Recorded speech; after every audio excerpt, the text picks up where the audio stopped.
That's Sergeant DeLong of the Ormond Beach Police Department with trainee Officer Cannon. He has a bunch of mail in his hand and he's about to throw it all over the front porch. The woman who owns the home filed a complaint against the officers. However, the department did not investigate it because they stated that they do not investigate complaints that are 30 days old. These officers are alleged to have laughed about this incident. However, when I requested the body camera is now deleted and the investigation was never made. So I reached out to the attorney that I work with and she wanted to come down and find out why they're limiting the requests. Let's take a listen. Ocean here. This is public services over here. We got a special guest room trying to see if we can get some information about some complaints and some forms like that. So we're going to head in here and talk to people in Ormond Beach PD. Let them do that. Can I speak to an officer about filing a complaint, policy violation? So, Yes. if the complaint, if the date, right, of the incident was like 30 days, well, February 2nd, so that was March 5th, that's okay? Because, because I've been told that if I file this complaint, it's not gonna matter if it's over 30 days, that the policy is just if it was within 30 days, and that's where I'm confused. Because that doesn't make sense. Is there an exception to that rule? Because I would imagine there would be something. They wouldn't just say, well, happened over 30 days, that officer gets away with it, because officers at that point could stall the process just to like kind of bury the issue without anything. I will, thanks. They're not nice to us. No. You must have something different about you that... Do you want to see this? Yeah, I do. So You just gotta be sweet. So what does it say here? Complaints will not normally be accepted more than 30 days after the alleged incident. Exceptions to this rule would be an act complained of as a criminal violation.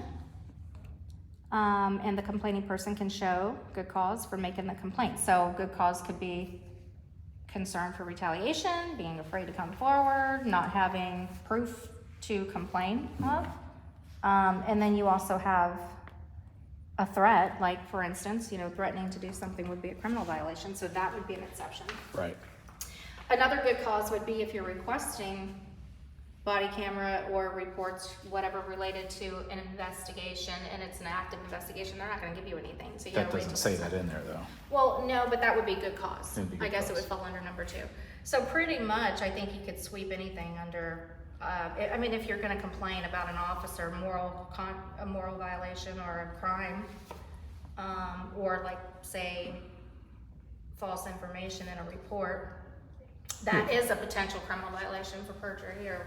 Yeah, and that's what would be good. But any reason for me not coming in here should be a reason that shows good cause. It's like I didn't have time. Okay. Right. Right. So why even have this or you policy? were sick and you couldn't come through. Why intimidate the public with this policy? That's what I'm thinking. The public generally doesn't see these policies, but it's like they'll do that and they'll say with a person making a complaint, well, it's over 30 days, we can't take these, and they're like, oh, well, okay. Well, that's and they why walk I away. asked her if good cause was defined, and she said that's a good question, because if it's narrowly defined, then good cause would just mean specifically what the definition is, Yeah. but if it's not, then good cause is in a broad sense, so Yeah. it's very vague. And- Anything could be good cause. You stubbed your toe and you weren't feeling well, you had a headache, you went out for bike week, you're hungover. And a woman came in and made a complaint, had video, and they said it was 32 days, and they didn't handle it, and that's what. Incidents that require immediate investigation, such as criminal conduct, serious gross misconduct, or officer-involved shootings, will be reported immediately to the concerned captain. I think a lot of this too speaks to all of its department members. So if an officer witnesses the alleged incident that a citizen wants to file a complaint on, and that officer doesn't make a complaint, they're in violation of their policy, right? Yeah. Because they're required to report misconduct. And then if you're a citizen, hypothetically, if I'm a citizen and another officer is there and that officer notices the alleged incident that I'm complaining of, would good cause be, hey, I didn't come in and make a complaint because I assume this guy would be following his procedures and following up on his partner's lack of whatever. Yeah, where it doesn't rise to like duty to intervene, but it's a witness policy violation. A Lieutenant Larsons was headed on his way here to speak to us. We're going to jump into a room here, and I'm going to let Attorney Michelle here talk about this. If there was someone who wanted to make a complaint, right? And because now she pulled the procedure, so I get it. So even though it's after 30 days, they would still under the exceptions. Like we talked about yesterday. Under the exceptions. Yeah, Okay. We'll accept it, and whether there be punishment to the officer, we'll go. So from the there. punishment would determine, it would be contingent on basically if it was a criminal violation, if there was some kind of probable cause, obviously, to go. And then We'll it always says, accept a complaint. and any violation of a standard operating procedure or directive or whatever would be considered misconduct on an officer's part, because that's what they agreed about, right? That's what they agreed on, as long as it's That's what I was sustained. Yeah, as long thinking. as it's Because then the sustained, yeah. next rule says complaints of misconduct shall be documented on Mm-hmm. department inquiry form. So whether they're 30 days We'll always take it. old or less, but if it's misconduct, it's always gonna go. So We'll always accept it. so Just like we talked about right. yesterday. Yeah, it was, So, I accepted the complaint, and then reviewing it, I found a different, yeah, it was one, violation like you said, it was 32 days. yeah, it was like 32, 33 days. It was just outside the window. But The she month, had- the month was like 31. Right. so like Daytona's policy is anybody can file a complaint against any officer if they have something that shows that they did something wrong. And it says that all complaints shall be investigated, but there's no time limit to it, I guess. So that, and essentially this says the same thing too. It says Yeah. it here, but then down here it says if it's misconduct, it's always gonna be taken. Yeah, we'll always take it. Okay, so that kind of just, We'll always accept it. It's just it voids what the out outcome will be is, different. yeah. Yeah, like that one that you mentioned, the 32, she brought video and had video of it. Yeah, she had clear video of the violation, but it was expired, so I couldn't It punish wasn't, the. it I could wasn't a sustain the criminal. officer that he did do it, but there's nothing I could do about it. So it But wasn't a criminal. within that, I found a different violation that I considered new, So- which was within the 30 days, which is in the officer. Then I did issue the written discipline Gotcha. for that. So in the situation you guys were talking about, that person obviously didn't commit a criminal violation, because then the statute rules on that. And then it wasn't No, it was considered just- misconduct Just being either. a bonehead. So it wasn't misconduct, it didn't fall under misconduct. Okay, that's why. But that's why you're saying.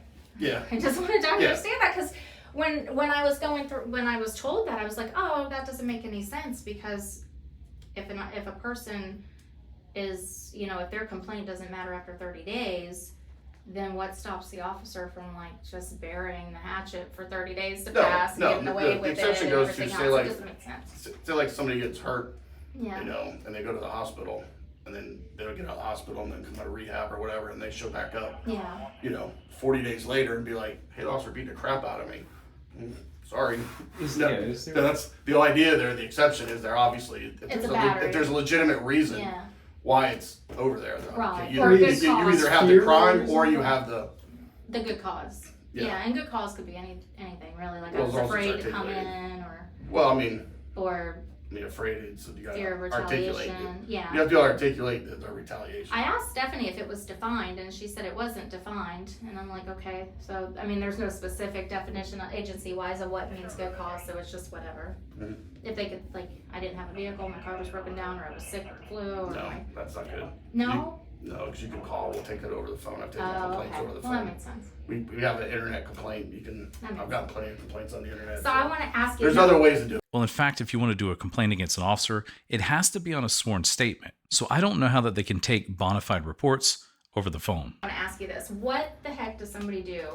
Like, I personally, not this agency, another agency, have policy violations that I want to put down for the chief, right? So when you want to file a complaint against the chief and list everything that's going on, then who handles it from there? We had this conversation. We did, yeah. Yeah. I didn't Oh, you mention- did? Yeah, we did. We had it was Okay. a lengthy. Like- Yeah, I would probably start with FDLE. I would then probably switch over to the Inspector General's office. Mm-hmm. Probably then switch over to the Attorney General's office. Yeah. And then probably switch over to the governor, and reach out there. Right. Well, we've tried that, and none of those agencies are investigative agencies, specifically the Florida Department of Law Enforcement. They don't investigate chiefs. the chief is an employee, he's hired by the city manager, who's then, is controlled by the, Yeah. you know, so there's a difference, it's a difference between the chief and a sheriff. He answers to the people, we answer to city hall. Okay. That's one of the reasons try why we it. think we'll never be bought out is. And then when it's you can get control. nowhere though, and you just complete that circle and no one does anything, and FDLE's like, hey, you know, if this is really what's happening, come show us the proof. This is what's happening. Then there's going to be some arrests, and this is major. And then you show them the proof, and they're like, oh, now we're not going to get involved. And it's like, what do? And your chief's not going to take action against the chief, and deputy chief's not going to investigate the chief, and the Right. IA department's not So going to which is do why you have to anything always to, go, you always have to go one above. And there seems to be like no one to go above to. They all, Yeah, and that was for the one that was like 32 days. That's what I was curious about. I'll probably ask for records or something like that. But it was like, was she offered to an opportunity to provide good cause why she didn't make it in? You know. Mm-hmm. I asked her that. That's what I'm wondering. I was like, there's nothing in here backing it with the administrative policy that says like per for statute it's 180 days for you can have an IA open. You can told the IA for X amount of days. You have 45 days if the IA is not active, that it becomes a public record, but I just couldn't figure out where 30 days come from. well, that particular 3.1, the way it's written though, it's kind of voided by the exceptions to the rule kind of deleted out. And in the policy right on the first page says that it shall be, which means it must, right? The policy of Ormond Beach PD to investigate all complaints against the agency and its employees, and it doesn't give a time frame. And part of investigating. And it says the appropriate captain shall oversee and manage an IA investigation and thoroughly, expeditiously, and impartially investigate all unresolved complaints or cases involved. It doesn't say, and those brought within 30. That's what I'm hoping. Maybe we can have, this is a civil discussion, but I'll email the chief and say, hey, can we just remove this? There's no statute in the 112 or whatever it is with the statute that says you can make time frames. It says all should be investigated. Shall, not should, shall. And maybe just a civil thing to say, hey, let's not retroactively go back and start reinvestigating everything, but it's not on the complaint form that it's only 30 days. It's not anywhere on the website either that I can find. Something to just eliminate this and not retroactively go back, but just to make it to where if someone comes forward in fear, I'm afraid of cops. I mean, fully. I may not act it. So that's why I was saying maybe we can civilly just figure this out so regular citizens can just come forward and just bring their grievances to the department and be like, yeah, let's do it, and not have 32 days and then, sorry. Yeah, fine. Well, no, that was it for me. Thank you. We've obtained a copy of the Ormond Beach Police Department updated policy on misconduct and complaints, and the chief did remove the 30-day rule, which is wonderful. Good job, Chief Godfrey. And now the department will investigate all complaints against the agency and its employees. It does not matter if it's 30 days or 30 months. It will matter. So all complaints matter.